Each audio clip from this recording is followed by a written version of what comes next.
Hello, Soundies. Welcome to our Sound for Video session. Today is the 25th of August, 2024. It's good to have you here. I hope everyone's doing well. Looks like we got a pretty good weather report out there, so thanks for that.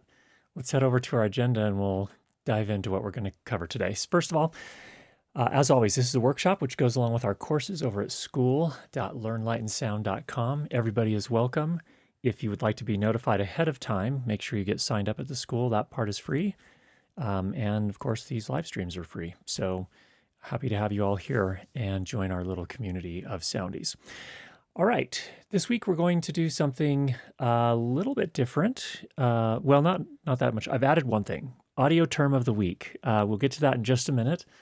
And then we're going to, our main discussion today is going to be about pro versus consumer level audio gear. Kind of defining what falls into each of those categories. It's probably more of a continuum. And then when it makes sense to use pro gear versus consumer gear, or when it makes sense to use consumer gear instead of pro gear. And then, of course, we have some questions that were submitted ahead of time. We'll get to those. And then if we have time, we'll come to the chat as well. So with that, let's go ahead and jump into our audio term of the week. And our term of the week is sound pressure level, or which is usually denoted by dB SPL. So let me just tell you a little bit about this. Actually, before I do, if you think you have a great one-word definition for sound pressure level, put that in the chat. I'd be curious to see what you all say. Let me tell you what I know about this. So SPL, or sound pressure level, is a logarithmic measure of the effective pressure of sound relative to a reference value, which is a good technical definition. But let me keep going and it'll make more sense in just a minute. The reference value typically used is 20 micropascals, which is considered the threshold of human hearing. And I would say the practical way I think of sound pressure levels is it is a way to measure how loud things are in a room or in a space. And it's very dependent on distance, of course. And remember, this is a decibel scale. So all the decibel scales have two things in common. Number one, and there are a bunch of decibel scales. Number one, they all have a reference point of some sort. They have a reference point has been chosen, and then everything goes relative to that, or everything is measured relative to that. And then secondly, they are logarithmic scales.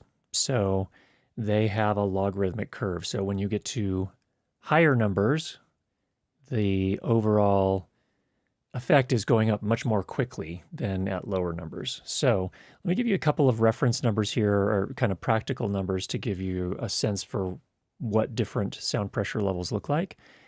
It's considered a mosquito flying 3 meters from your ear is considered 0 dB SPL.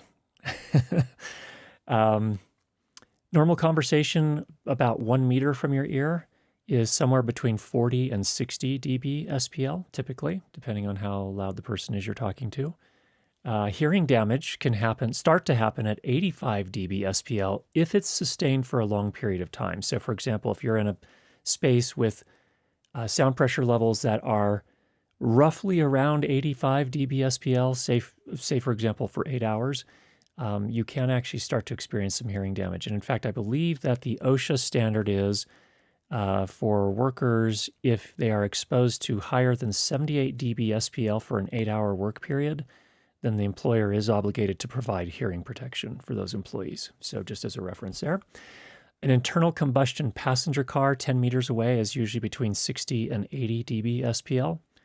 A jet engine, and this is a large distance range for reference, between 30 and 100 meters away is somewhere between 110 and 140 dB SPL.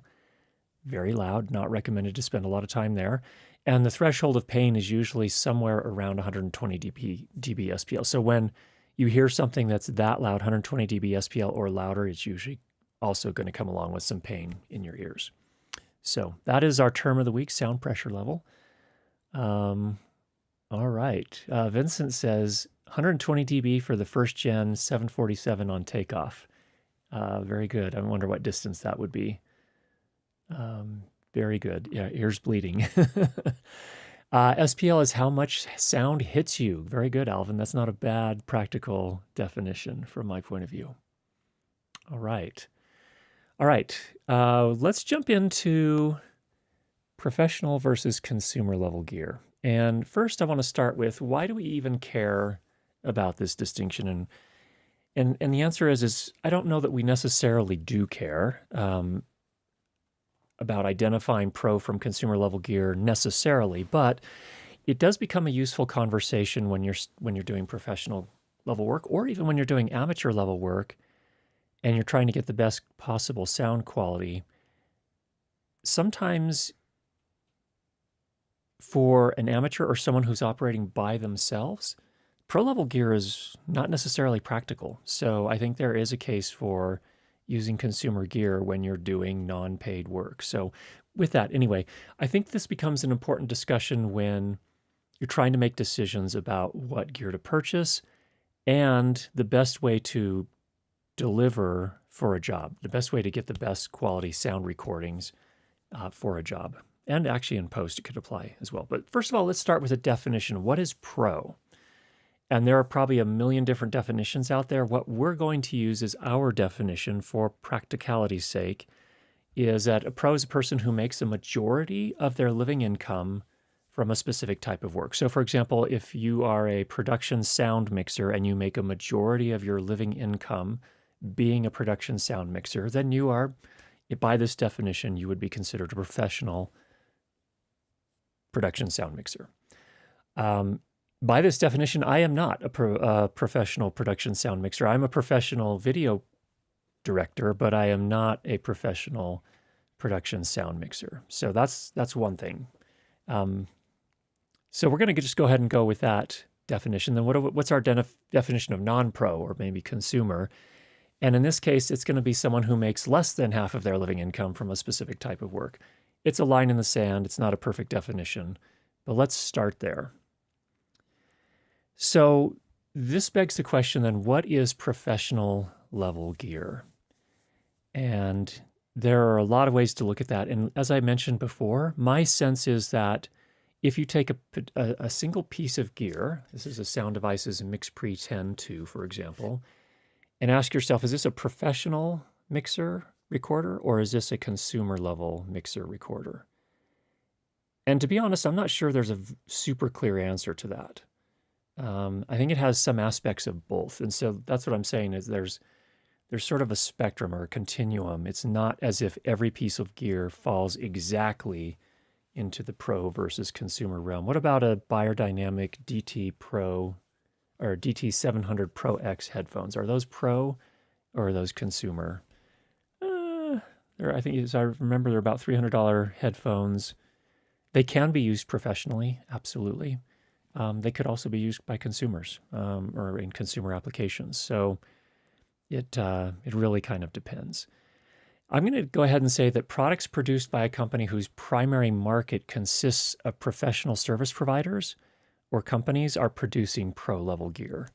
So that kind of helps a little bit. So for example, Sound Devices, when they started, certainly they were definitely aiming their products at professional production sound mixers and video professionals. So I would say that generally they were producing pro level gear. However, they also now have the MixPre line. And I think the MixPre line was initially at least aimed to provide a solution for a little bit more of a mid-market. By mid-market, I mean somewhere between consumer and professional. Although the prices on the MixPre series have gone up pretty substantially, starting about 4 years ago. So it's a little bit of a tougher sell for consumers at this point with the MixPre. But I think Zoom recorders, F-series recorders even, also fit that kind of mid-ground between the two. So there's some thoughts there on what a professional piece of gear is. Now, consumer level gear is usually targeted at a larger market of customers who are not necessarily making a living income with those products. So that's where Zoom comes in a little bit more, perhaps, and then a lot of these other companies. So for example, when I think of the Rode Wireless Pro, I think that's a great example. It's called Pro. Could it be used in professional settings? It actually probably could.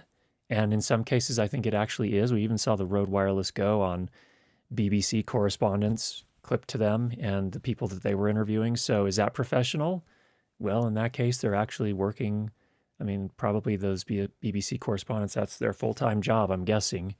And they are using that gear. So is it pro? I don't know, maybe by one definition, and maybe by also considering, I think Rode's primary market is probably not full-time professionals, to be honest. I think they are kind of fitting somewhere in the middle as well, maybe a little bit closer to the consumer end of that continuum. So just some perspectives. Also, I want to just kind of clear the air on one thing in particular. There's nothing wrong with consumer level gear necessarily. So we should never look down our noses at consumer level gear and say, well, that's bad gear because it's consumer. That's not the case. I think that the products that fill that space can be very good products if they're serving the needs of the market that they're aimed at.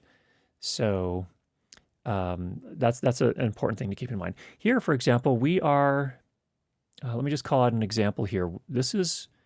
These live streams that I do for two reasons. Number one, I love doing them. They're a lot of fun because I get to be with the community here and we get to talk about things that we all enjoy. But number two, it is tied to my business. So it is tied to Light and Sound Media, which goes by Learn Light and Sound on YouTube and on the website where we sell the courses. So one could say this is a pro level, it's serving a business. It's a pro level live stream. Hopefully that's your impression as well. But we're using some consumer level gear here. We're using a Blackmagic ATEM Mini Extreme, which probably definitely, I think that's more, it's aimed a little bit more. It's definitely not pure pro, I would say, as a piece of gear. But it fits somewhere between that consumer and pro level. What are some other examples? There have been plenty of times when we've used other things that would not clearly be considered pro-level gear. In fact, I have an ATEM to ME 4K rack mount switcher out in another rack over there, and we basically never use it. In fact, I should probably sell that thing.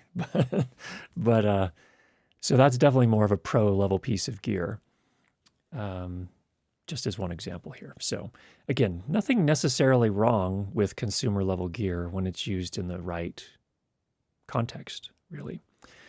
So what do pros expect of pro-level gear? Let's talk about the gear itself. What should pro-level gear do? What should it be capable of? And I think that's a big differentiator. So it should have capabilities that serve professionals. So for example, I think a great way to look at this is wireless microphone systems. Purely pro-level gear is probably going to be a UHF system, frankly. So the 2.4 gigahertz systems like the Rode Wireless Pro, those can be fine. I've used them in corporate video before, and they can be fine, but where they fall apart very quickly is if you go to a convention center or if you go into a large venue or into a stadium where there's lots of radio frequency activity. Those tend to fall apart pretty quickly. And by fall apart, I mean they can no longer reliably transmit regularly. Another thing that happens with those as well, if you get to a high channel count, if you try to transmit 4 channels with those 2.4 gigahertz systems, even in a regular office setting, I've found that's often where those tend to start having dropouts pretty regularly. So that's a differentiator. With a UHF system, on the other hand, you can, number one, when you're working in a stadium or a large venue, there will be some frequency coordination, first of all, and the UHF is not operating in the same frequency range as all of the consumer wireless devices out there. So if you have an audience of 10,000 that show up with their phones, you've got 10,000 2.4 gigahertz points, or whoever's not in airplane mode at least, out there transmitting or potentially talking or chattering over the network at 2.4 gigahertz. Trying to put a wireless microphone in that same frequency range is pretty much asking for trouble. So a professional is probably going to be using a UHF system. Those UHF systems also do some other things that are really, really important for professionals. And one of those things on the higher end systems, frequency coordination becomes an option. And a lot of that can be automated in very powerful ways. So on the Shure side, for example, with their Axient system, there is a whole system that can do, there's Wireless Workbench, which is an app which you can run on a computer. And then there's also some associated hardware that you can set up with that can actually scan everything and basically get most of the things set up and all the frequencies coordinated for tens of channels of wireless transmitters. So that's the kind of thing that a pro or operating at that level is going to need. So their capabilities. Another thing I want to call out too is that on, and this is a big differentiator on between the Sound Devices MixPre line and their 8 series, so the 833, 888, and Scorpio. Capability-wise, I would say they don't necessarily sound a lot better. They do sound a little bit different, and I do like the warmer sound of the Sound Devices 8 series preamplifiers. But it's not a night and day difference between them in terms of overall sound quality. They both have quality analog limiters. The big, huge difference with the MixPre, between the MixPre and the 8 series, is a lot of the other features that the 8 series supply. So on the 8 series, on the 888 and the Scorpio, you have Dante support. You have lots more outputs, and you have outputs that are balanced. On the MixPre, the only one that has balanced outputs is the 10, and it has 2 of them. On the 888, I think there are at least 4 balanced outputs. I don't remember exactly, but you've got more outputs. The the 8 series is much more routable or routable, depending on the part of the world you're in. And that means that I can route things from all different places. I have integration with wireless systems that goes directly into the mixer, already digital. So I can work with a digital microphone system, wireless microphone system that gets converted to digital at the transmitter and stays digital through the rest of the signal chain, all the way into the recording on my 8 series. You can't do anything like that with a MixPre series. So there are just a lot of there's also comm system and comm capabilities built into the 8 series recorders as well. So that is the type of thing that you need when you're working as a production sound mixer on a big set, when you have to communicate with your crew. So just a lot of those kind of things that are available on those higher end, purely pro level pieces of gear versus the others. Now, another thing that pros expect is reliability and durability. So they need something that's going to stand up because they're relying on this piece of gear day after day after day as they do their work. So having something that has a lot of plastic on it, that was clearly engineered to make it hit a certain price point that's lower, they're not going to make those sacrifices on purely pro-level gear. They're going to build something that's purely, that is built to last. And you'll see that on the wireless systems as well. The transmitters tend to be almost entirely metal, the bodies. You will see that on the 8 series mixers, recorders, for example, they have done some additional work to RF shield them that you're less likely to get on some of the lower end recorder mixers. These are all the types of things, again, that the professionals are looking for. Also, serviceability is an important one. Here's the biggest criticism I have, and don't get me wrong, I like the Zoom F-Series recorders. I especially like the Zoom F8N Pro. But the reality is that is not a serviceable unit. Once it gets past its warranty, Zoom does not have a service center where they can repair it for you, as far as I'm aware. They have a warranty, but once you're past that warranty, all bets are off. Now, one could argue, well, it's a lot less expensive, so it's actually easier to replace. So I could buy 2 F8N Pros for the price of a single MixPre 10, so I'll just buy a new one if I have to. I mean, you could make that argument, but generally, professionals are going to be looking for something that's serviceable as well, that they could actually send in and it could be repaired. Or they could take it to their local pro audio shop like Gotham Sound, True Audio, or one of the others and actually have it serviced by one of their service technicians there. So those are some of the things that pros are typically looking for. So when is it justified to use or purchase pro-level gear? And there's one thing I want to call out here. Well, a couple things. We'll come. Let me get to this first. So, I think when you're a pro, when you are earning more than half of your living income doing this type of work, then it probably makes sense to have a kit that you own that can help you make that living. Period, and that can do it reliably. It's durable. It has all the capabilities you need to quickly and reliably provide a quality service to your customers. So it's important to remember this is a service provider type of role. If you're a production sound mixer or a location sound mixer, it's a service provider. You're becoming a partner with the director and you're providing them quality audio for that production.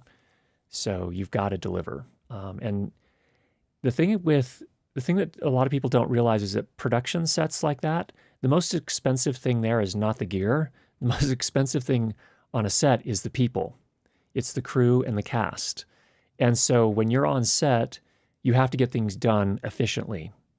And so if you say, oh, I missed that take, can we do another take? That's a problem. That's a cost to the production that they may not be able to justify. And so in some cases, they'll say, no, we can't do another take. We have to move on. We're constrained by time, and which means we're constrained by money, and we need to keep moving. So that's one thing to keep in mind. So yeah, if your living depends on getting a job done with quality and reliability, then pro gear makes sense. However, don't forget that it's not unusual for pros to rent gear that they don't need frequently or that they cannot afford to own or doesn't make sense to own. So it's okay to rent when you need to. So don't think that you have to buy everything. So for example, with my kit, I've got a Sound Devices 888. I've got 4 channels of wireless, all integrated into the mixer using the slot system. And if I ever need to do a show that requires more than that, and there's only been one time that I did, then I can rent. I can rent additional channels, or I can borrow additional channels from friends, or whatever I need to do. But you don't need to own 18 channels of wireless because you're going to go bankrupt unless you're making millions of dollars a year being a production sound mixer. And I don't know anyone who is a production sound mixer making millions of dollars a year. So don't be afraid to limit what your kit includes and, kind of hone in on the things that are something you use on every single job that you do. Mixer is a great example.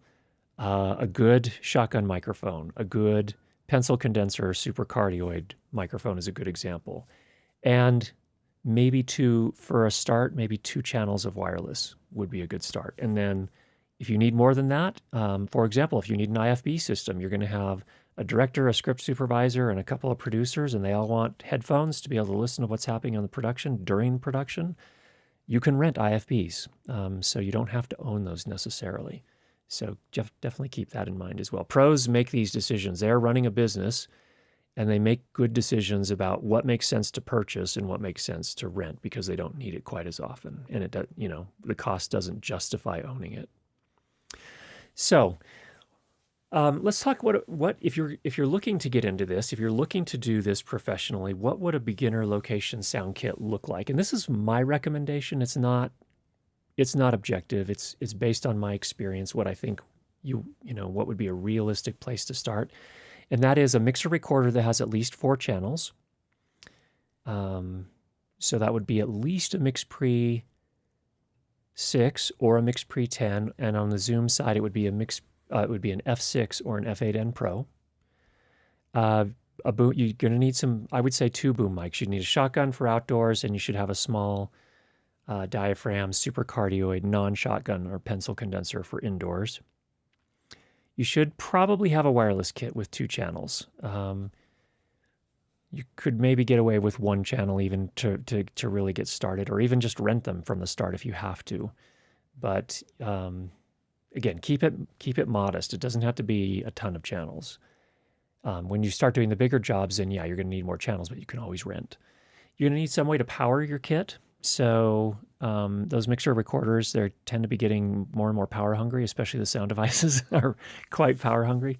So a power kit it doesn't necessarily have to include a power distribution system from the start, but you should probably at least have, for example, if you're using a MixPre 10, I'd probably recommend getting some of those HiQ or Inspired Energy batteries, the 98 watt hour batteries, and a battery cup and a Hirose connector. And that way you can power something like your mixer for several hours at a time, at least, probably half a day at a time before you start. You have to swap out batteries. There are benefits to getting a power distribution system, though. For example, I use a PSC triple play, which allows me to have 3 different inputs to the power system, so I can hot swap batteries without a problem. If you use a battery cup, you actually have to power down your mixer to swap out the battery if you're just using a single battery cup with a Hirose connector into the mixer. So not a huge deal. You just need to time it carefully and communicate with the crew to make sure that you have time. So between takes, you could easily do that. It's very easy to pop off a battery and pop a new one on those battery cups. You need to have a boom pole. You're going to be booming microphones. So with that, of course, I didn't mention it here, but you also associate with that, you're going to need a shock mount as well. Potentially a wind cover as well if you're working outdoors, which a lot of the productions I've worked on have actually been outdoors when I'm not doing corporate work. Corporate stuff often is indoors, but when I was working on commercial pieces and short films, a lot of that work was done outdoors. And then, of course, you'll need a sound bag, and I would recommend some sort of harness, or if you wanted to put together some sort of cart, then you could do a cart instead. But with the sound bags, they usually come with a shoulder strap. I operated with those at the start. I found them, it's kind of a pain to work with the shoulder straps, in my opinion. The harnesses are not that expensive. Orca makes one that's $140, and we'll take a look at that in a minute here. But having those harnesses makes it a lot easier to move around, and especially if you're working with a wired boom, you've got enough going on that you need to pay attention to. If you lean over and then the whole bag swings because you're using the shoulder harness or the shoulder strap, it's a lot to handle. I would go with a harness instead. So in any case, let's stop there. Let's take a look at the chat and see what's going on there. See what you all think and what your experience has been with these things as well. There's a lot going on, a lot of questions and thoughts, it looks like. All right, Danny's scouring through things. See what we've got there going on in the chat. For me, pro versus consumer is not much about quality as it is about reliability, redundancy, and repairability customer support. It's from Wild Ride Films. I agree. I think a lot of people that are first starting assume that the pro level gear just sounds so much better, 5 times better. And usually with the consumer level gear we have today, in 2024 in particular, the jump in audio quality, just straight audio quality, in and of itself is not usually that big of a jump. It is largely about capability, reliability, redundancy, repairability, those kind of, and customer support. I agree on those things for sure. Fachiri, I wish the MixPre was pro enough to have 2 SD card slots. That's another example. And the 8 series all have an internal SSD plus 2 card slots. Yeah, that is a downside of the MixPre. The MixPre will record a backup to to a USB stick, but that's not the same. Linda says, I need simplicity, redundancy, and good enough sound. Very good. Yep, those are all fair things. If you when you have the maturity to be able to identify specifically what you want and then choose the gear that you're going to work with based on that, that shows a great level of maturity from my point of view. I think it should allow an SSD to record too. Okay, yep, and you definitely see that on the 8 series recorder mixers. Matt says, I define pro as someone who spends more on sound equipment than he does on his house, LOL. That might actually be true in some cases. Ian Grant says, I think pro gear is typically something that the manufacturer expects a certain level of expertise in the person who would be using it. Consumer gear assumes little to none. Reading the manual is enough. I think you're definitely right. So that's where you're going to see people say, why would I ever buy a Sound Devices 833? It doesn't make any sense. I can buy a Zoom F6 for way less money.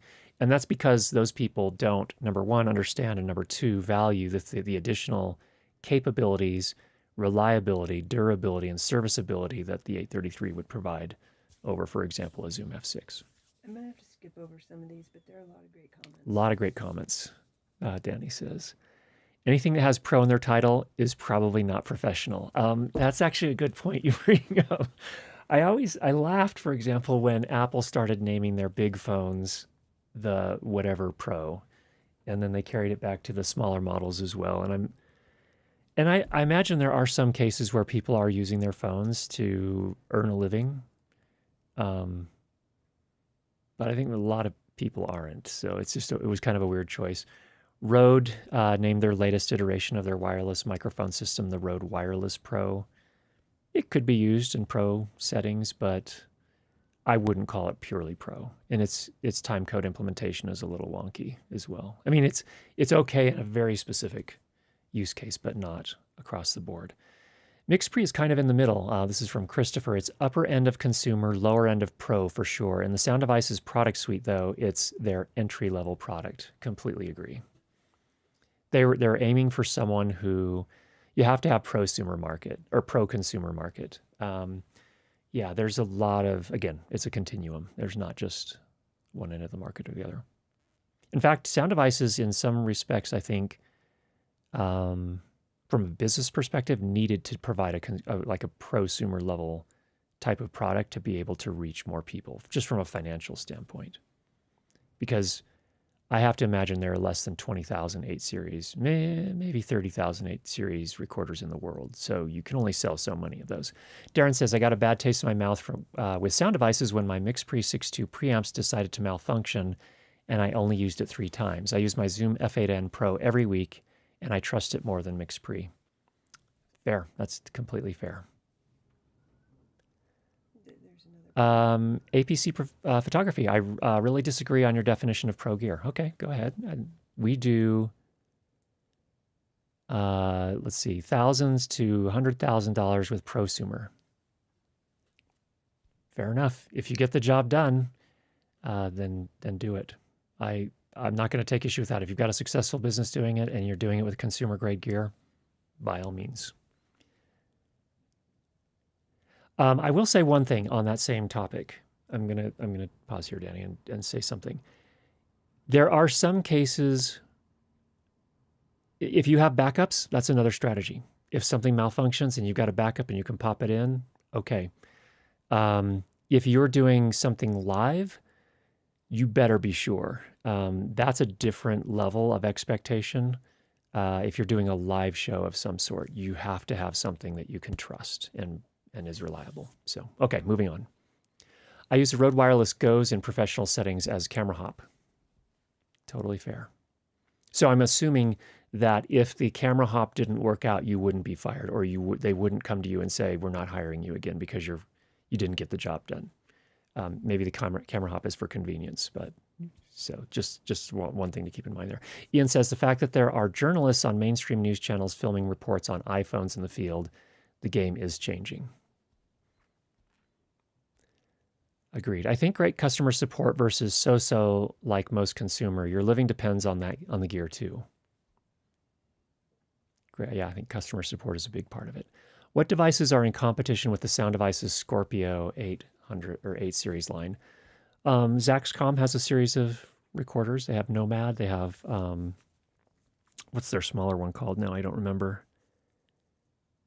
Whatever the smaller one is called, but Zaxcom is one. It used to be that Aton Digital was another competitor. They were at the very high end.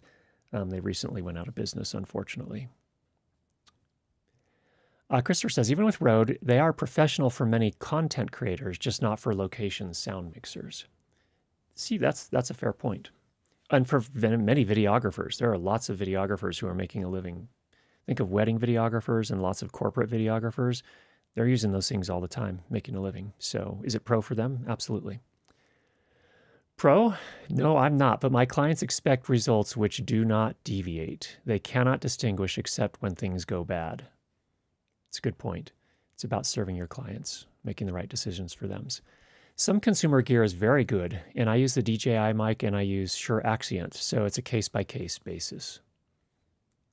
Completely agree. Michael J. Good business is about doing less to create more. Interesting, yeah. Good point. Robert says prosumer, professional specifications and lower cost products, sometimes with fewer features, sometimes professional electronics optics with a lower cost enclosure. Interesting. Yeah, that's a good insight. Alvin says, I sometimes think there is a level above pro called commercial grade where failure of equipment has a commercial impact beyond the owner. That means the kit has to be completely reliable, etc. That's a good point, Alvin. Very good point there as well. Shoji, is the current generation M series MacBook Pro laptops consumer or professional or both? Well, I use mine to do my day job all day long. So in that case, it is probably pro. Doing lots of video work on that. All right. There are a million more, or there are a bunch more, not a million. Let's get the ones that are tagged. Okay, we're going to get the ones that are tagged here. Then we'll go to our questions that were submitted ahead of time.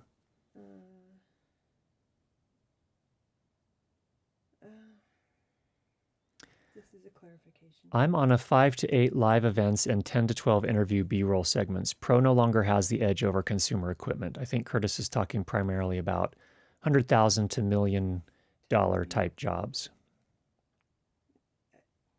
That's an opinion. Yeah, it depends. I mean, if I'm a location sound mixer working on a commercial job for 2 days, I would still, and that's kind of my bread and butter. I'm doing it all the time. I'd still have an 8 series recorder over a mix pre. You could do it with a mix pre as well. There's some room for different opinions and what you should buy. The Mix Pre series feels more like a pro product, performance quality, build quality, reliability support.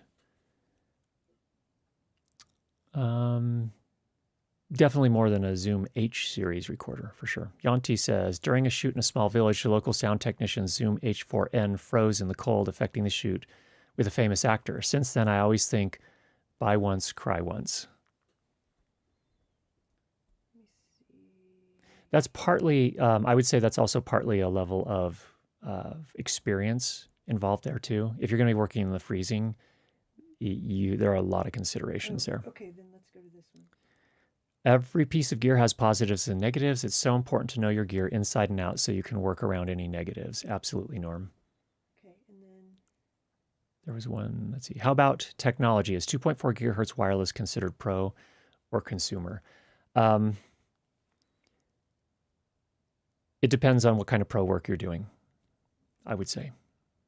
So again, there are lots of wedding videographers. There are lots of corporate video people using those and getting great results because they're doing their bread and butter is 2-person interviews or maybe 1-person talking head, or they only need to mic a couple people and they're working in locations where that 2.4 gigahertz holds up just fine.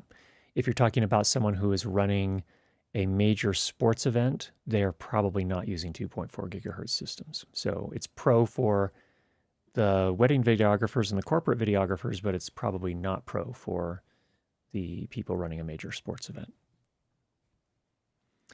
I think decisions over kit also depend on whether you're a 1-person crew, camera, sound, lighting, everything, or you're just doing sound for someone else. So yeah, if you're a dedicated production sound mixer. So I was talking here largely in the context of a dedicated sound person. But yeah, it depends. If you're operating everything, then that's a different consideration. Mark says, my mix pre needed service for a bad preamp. They took it 3 months out of warranty and I had it back within 1 week. No charge, bad cap. They also fixed one of the knobs. That's actually impressive service. Thanks for sharing, Mark. Fabian, what's a camera hop? Camera hop is when you have a separate audio recorder and you send a mix from the audio recorder back to the camera on a production. That's a camera hop. Can you elaborate on why you recommend 4 or more inputs for a beginner? I'm new to this. Yeah, I think 4 inputs is usually enough for most commercial jobs. You're not usually going to be miking more than 4 people or 3 people, which you would mic with a boom mic plus 3 wireless transmitters. So usually about 4 can cover most jobs at that part of the market. Teddy says, reliability cannot be overemphasized. If your sound gear fails on a film set, absolutely nothing happens and no one will be happy with you and your reputation is shot. I always now carry a backup.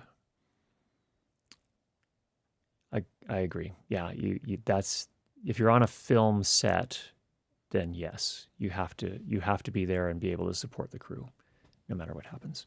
Okay, is that a good place to pause? Let's go to our questions here that were submitted ahead of time. We have a few of them.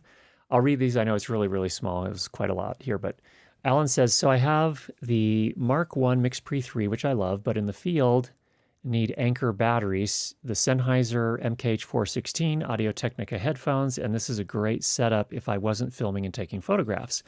I use instead the Sony D100 to get ambient audio, and in the spirit of pro wildlife filming, tack on soundtrack and or effects in post. Being a one-person crew, I have to use smaller gear with fewer moving parts. I have the MKH416, but it's just a possession until I can go out one day and capture film and then next to that capture audio. It's difficult when you go to far-flung and expensive locations and want to create, but end up filling in visuals with an action cam and a smartphone with a less than perfect audio resource.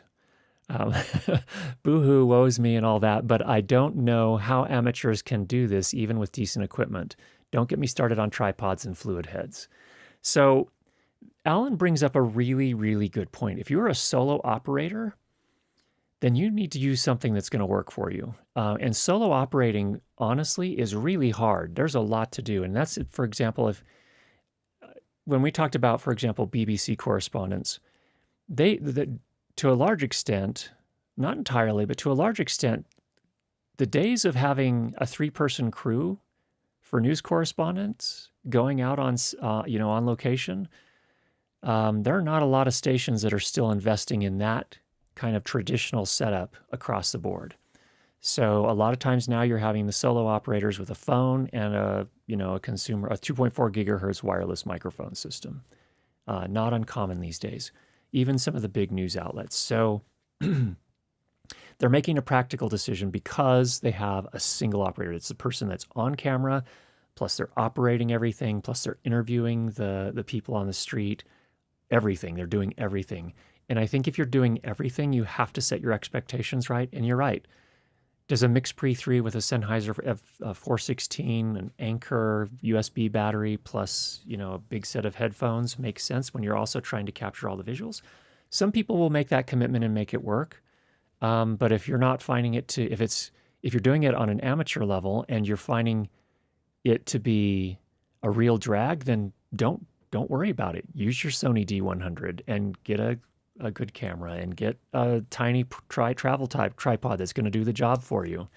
But you may have to sacrifice a little bit in terms of picture quality and maybe some in terms of audio quality too. Although if you're just trying to get ambient sound, I think a D100 would do just fine. So you have to kind of set your expectations about what's realistically possible with a one-person crew. And you can do some impressive things with today's gear, but you got a lot going on, so you have to be realistic about it still too. Okay. Alan, thanks for sharing that. Brad says there are so many things that can be upgraded from consumer to pro audio gear. So what items should someone consider upgrading first?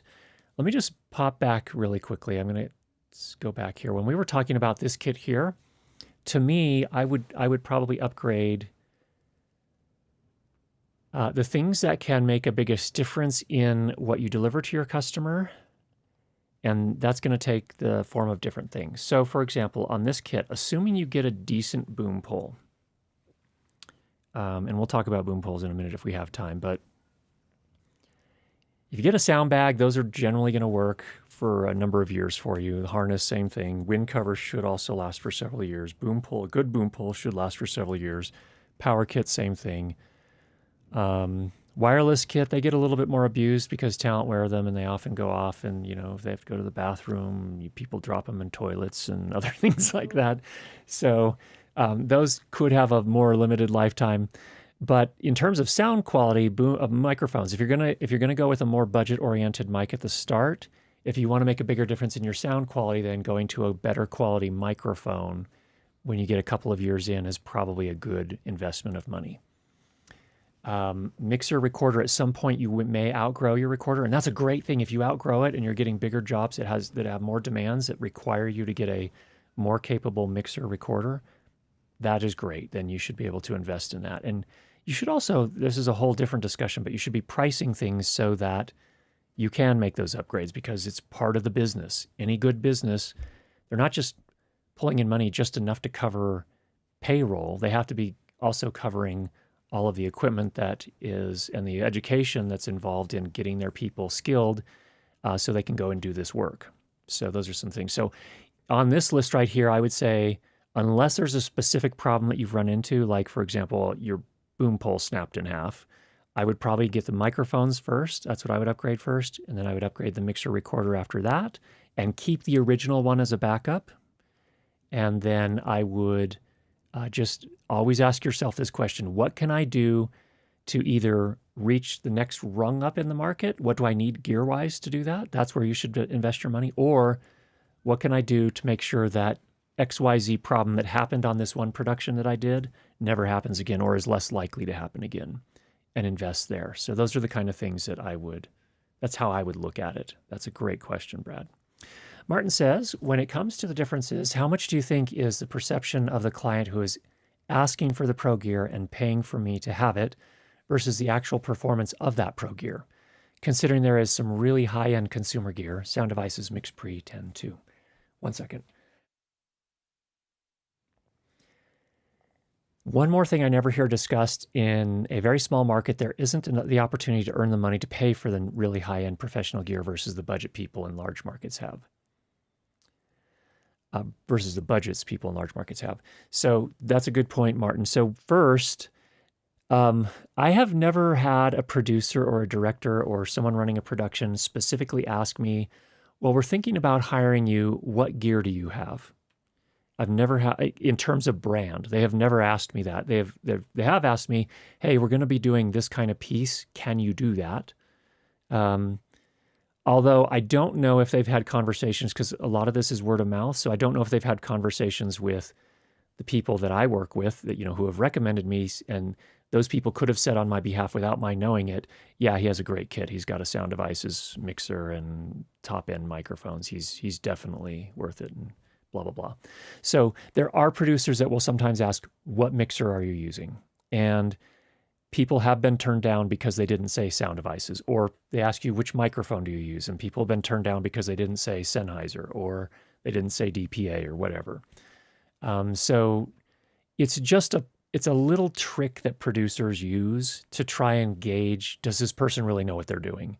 What they're really trying to get at is, are we going to get good results on the sound? Are we going to have good sound, or are we going to have sound that we're going to be crying in post-production because we're going to have to do all sorts of ADR re-recording? So that's what they're really trying to get at. So I don't think I don't even think that's what I don't even think that's what they care about that much. What they're trying to do is use the gear as a proxy for how well do you know your job, or how experienced are you, or how many years have you been doing this? That's what they're really trying to get at. So if that question is asked, I think that's the main thing. And you're right, Martin, in small markets where there aren't a lot of sound jobs, you're not going to get big budget jobs. It just doesn't happen. Even Salt Lake, which is not the biggest, Salt Lake City, Utah, not the biggest market. I've done a handful of commercial jobs and some short films and stuff like that, but could someone make a living here? Well, there are enough production companies, one probably could, and maybe there are a couple of full-time production sound mixers in the Salt Lake Valley here. I don't know, but it's a tight market. It's not like Atlanta, where there are a whole bunch of production sound mixers working at the top of the market. So it's a fair point. All right, one last question. This one is actually on a different topic. Deity has finished developing, this is from Jimmy, Deity has finished developing its own bandpass filter. Could you care to explain the concept behind bandpass filter and how to use it correctly? I'm still very new to this. For example, if I'm using the 630 to 698 megahertz range, do I get the filter that's marked 630 to 698 megahertz? Okay, so context for those that don't know what Jimmy's talking about. On wireless microphone systems, on the higher end, sometimes you have what's called a bandpass filter. And what it does, they're typically on antenna distribution systems. So when you have an antenna, oftentimes they're going to be like the shark fin, LPDA type antennas. You'll have a bandpass filter. And what that does is it essentially takes those let me explain this too. Those antennae will capture signal across a very wide spectrum of radio frequency. And what happens is that when you have all that coming in on a single antenna, there's noise. And so what a bandpass filter does is it filters out everything that you don't need outside of the frequencies that you are using. It filters all the rest of it out. And so that's what a bandpass filter does. So it just gives you a cleaner radio frequency signal. And so, yes, to answer your question, Jimmy, if you are operating your wireless between 630 and 698, first of all, if you're in the United States, be careful there. That is, I think that's all licensed bands. So that's the first thing. But secondly, yes, what that does is it just cleans up the overall RF that's coming in on those antennae, so that you're not getting that noise in the system. And by noise, I'm not talking here about audio noise, I'm talking about RF noise. So that could help make your audio reception a little bit more reliable. So that is exactly what a bandpass filter does. And yes, as an example, if you're operating in the United States, you're probably in the 470 to 608 range. So you'd want to get a bandpass filter that covers something in that range instead. Again, unless there's something I don't know about what you're doing. Okay, those are the questions that we had submitted ahead of time. So let's head back to the chat and see what's going on in the chat. Looks like we had a pretty lively discussion here today. Happy to see that. Danny's scouring through things. Mark says, have to also consider what is expected or even allowed or specified. Deity Theos and Sennheiser AVX are not allowed at the United Nations, for example. Okay. So good point here. So specifically, interesting that Deity Theos isn't allowed. But at the United Nations, I could see why Sennheiser AVX is not. So Sennheiser AVX, I believe, operates at 1900 megahertz, which is a little bit different. That's some of the old cordless phones from maybe the 90s and maybe early 2000s operated in that range. But depending on, where the country that you're operating in, maybe they don't want to, maybe something else is going on there, or they have something that's already using that frequency spectrum. So they don't want the wireless system there. So that's a good point, Mr. Greenberg. Thank you. Ian, I just wanted to say thanks. These sessions are so useful. Ian, thank you so much. They are successful because of people like you that come and contribute so much. And same with EDC level. These sessions are immensely beneficial. I enjoy them so much too. I learn a lot from all of you as well. So thank you for being a part of the community here. Mark says, I fixed the crackling on my fake MKH 416 all by myself. I'm impressed, Mark. Does that mean you cracked it open and resoldered something? Or maybe put in a new, resistor or something? Interesting. Yanti says, Pro Sound Gear only impresses the sound team, but not the rest of the production's crew as long as it works. Yeah, and I think the quality of the sound that comes into people that are sensitive to that will recognize that as well. But yeah, they generally, at some point, they're not interested. Mark says, I've been shooting pro photography as a solo for many years now. My AVL jobs are almost always solo. It's very tough and can be stressful. Completely agree. I would encourage you, if you've never worked on a production with a crew, do what you can to do that. It is such a wonderful experience. It's really, really good. Omelet Pan says, consumer gear works great in ideal conditions. Pro gear works good in less than ideal conditions. Applies to video, audio, lawn cutting, or most other trades. Great point. What made you move from SD7 series to 6, 8, etc.? Did you always sell your previous gear or keep it as a backup?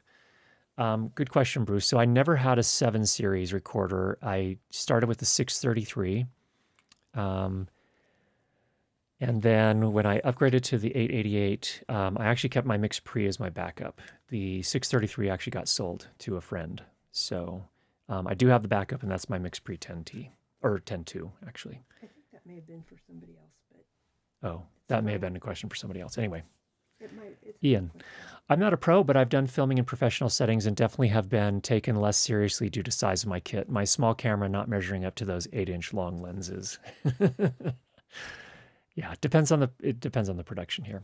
Audio Buff says, Curtis, even though Pro Gear is required in my line of work, live, 28 years ago, I didn't appreciate it. I now strive to master the craft and appreciate the quality, detail, and transparency. Audio Buff brings up a great point here. If you're working with this gear every day, you better, having something that you enjoy using is a factor. Just gonna say that and leave that out there. This is small markets. It's like bringing 10,000 in gear to make $500. Well, $500 is if you're getting paid $500, and I have done a few jobs that were somewhere around that. Then the expectations need to be lower, and you need to be clear about what you're providing.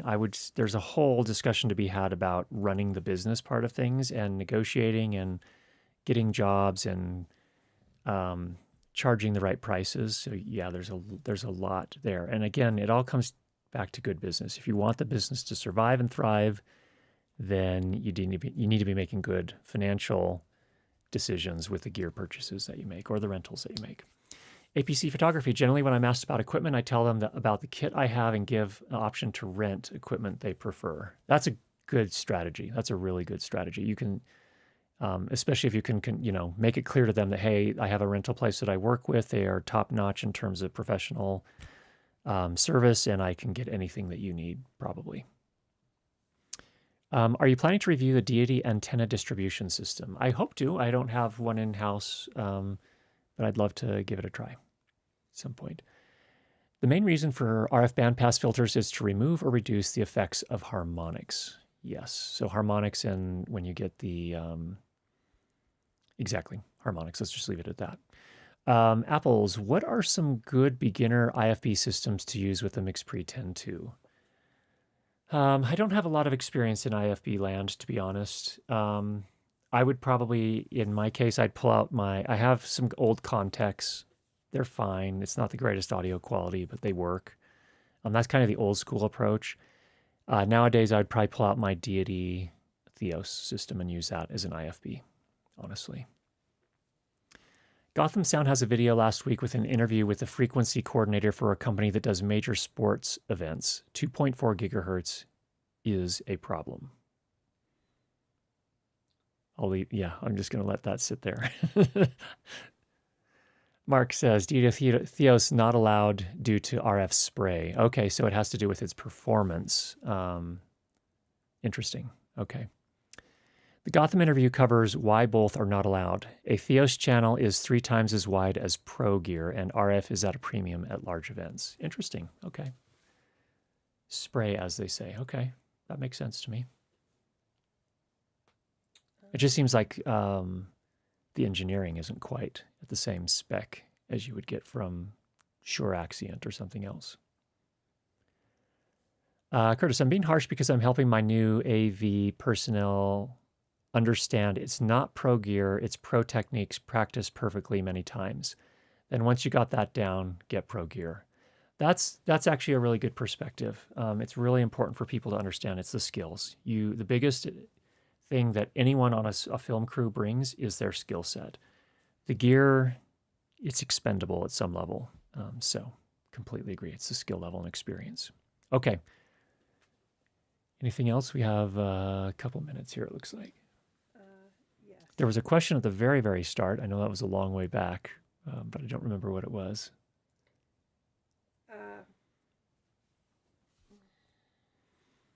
I have a Zoom F3 with a Rode NT5 to record keyboard typing sound. Keystrokes were higher pitched than the actual. I tried adjusting the distance and so on. Would it help if I upgrade the mic to an Octava? I don't know if that would be an upgrade necessarily. I would EQ it to get it to sound what you want it to sound like in post. I'm a little surprised. I mean, I guess it sounds like you want it to have a little bit more thud to it than just the clacking, the higher pitched clacking. But I'd probably focus on EQing first rather than buying a new mic. How is JZ mic 11 at rejecting background noise? I don't know. Oh, the vintage 11 at rejecting background noise is a cardioid. Yeah, it's cardioid, so it's a fairly wide cardioid if I remember right. So not great, but okay. It's directional. It's better than an Omni. Not as good as a Super. Slow at Um, the beginning. all right. Please explain the pros and cons of adding gain at each stage of wireless, i.e., transmitter, receiver, recorder, post production, etc. So normally on with decent quality gear, it doesn't have to be pro. I would gain stage normally, with a few exceptions, at the first part of the signal chain, and then kind of just carry it and then just sustain it from there. So, for example, if I were using a Rode, well, if I was using a kind of a prosumer UHF system, let's say, if it had a line level output on the receiver, I would use that, and I would use the trim on the line level input on the mixer just to keep it matched to what I gained up to at the transmitter. That's how I would approach it. That's how I typically approach it. So if you're adding gain at each stage, you're potentially adding noise. That's the problem. Um, there's also the question of the quality of the converters and the quality of the preamplifiers. So there's a lot, but I generally try to rely, if I'm using a decent piece of gear, I will gain up at the start of the signal chain or at this part of the signal chain where it makes most sense to do that. Now, something like Shure Axient Wireless, they're actually not doing the gain staging at the transmitter, or very little at the transmitter. They're going to the receiver and then gaining up from there. And so I would do that in the receiver, and then again I would go in line level to the mixer from there and just sustain it, not try to add a lot of gain staging there. Just trim it so that it's at the right level. So that's how I usually approach it. Hopefully that makes sense. Great question. All right, I think we're at time. The problem with renting is familiarization. Day one with a mixed pre will cook your goose, not save your bacon. You bring up a good point, Danny. You do need to spend some time with it so you are familiar with it. And a lot of times when you go to the pro shops, they will actually give you a run through so you know what you're doing. But yeah, you're going to need, if it's the first time you're using a particular piece of gear, you probably need to get it for at least an extra day and spend some time with it and getting familiar with it. So when you're on set, you're ready to go. How big is the pro and consumer level difference when it comes to cables? Thomas, buy good quality cables. Don't buy junk. I agree with AudioBuff. There's a substantial difference especially on the cheap end. Once you get to Canary or Mogami, you're generally pretty good with decent connectors on them. But yeah, I have a whole video on XLR connectors on my main channel called Curtis Judd. Just do a search on YouTube, Curtis Judd XLR cables. You'll find that video. Okay, we need to get going. Thanks everybody so much for a lively discussion today, for a great session. I appreciate all of you so much for being a part of the community and contributing to it. In the meantime, get out there and make some great sound. We'll talk to you next week.